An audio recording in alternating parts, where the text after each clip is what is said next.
it's fashionable at the moment to say, no, it isn't. It's not an ideology, it's a disposition, it's a hunch, it's a precognitive posture towards the world. And I think there's something to that, and I'm drawn to that way of thinking. This would be a way of thinking associated with Roger Scruton, with Michael Oakeshott, and others. I would also sound a cautionary note, however, to those conservatives who say we're not an ideology, we're not committed to any particular creeds or manifestos.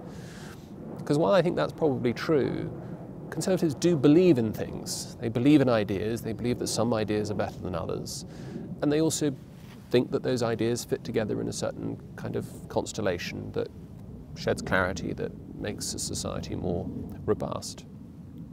And so tactically it's disastrous when confronted with a much more self-consciously ideological approach to the world, for conservatives to simply say, well, look, it's not the way I feel, it's not my disposition, and I don't really need to say any more. It's a kind of refusal to engage in the sort of dialectic and dialogue one needs to have if one's going to win these arguments and win over a particular society to one's way of thinking.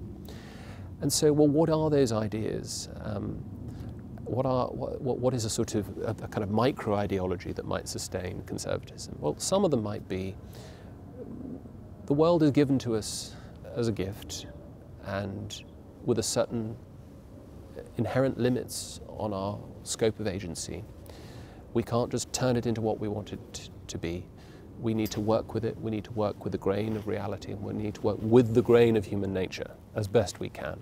We can't simply construct it. We can't just build heaven on earth, because that's almost certainly going to lead to hell on earth. I think conservatism also should be quite confident in empirical observations about human beings.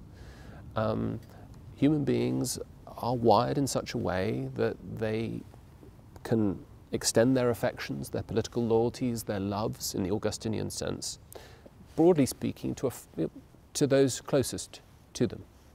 This is the Ordo Amoris. We love what's closest to us. And the further away these things get, the more weakly attached we're going to be. That's maybe good, maybe bad, but it's a brute empirical fact. And so the conservative intuition is that we should put those closest to us over and above those who are further away from us. And at the moment, I would say, the outermost concentric circle where that kind of concrete form of loyalty is possible is the nation state. And that may vary, of course, from era to era. So conservatism, no, it's not an ideology. It is a disposition. It's a disposition that goes with the grain of reality and goes with the grain of human nature. But it also, that shouldn't be just a recipe for thinking that it's sort of free of any kind of ideas or principled positions. The conservatives are often faced with the need for change, and as Lampedusa talks about famously in Il Gattopardo, that great novel of about Sicily, that if we want things to change, then if you want things to stay the same, then often things are going to have to change very, very dramatically.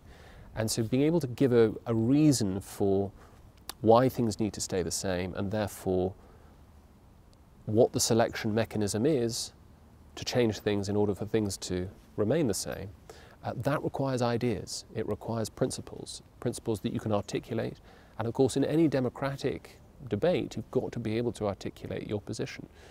You've got to be able to win power, not through the sword, but by the pen and through the spoken word.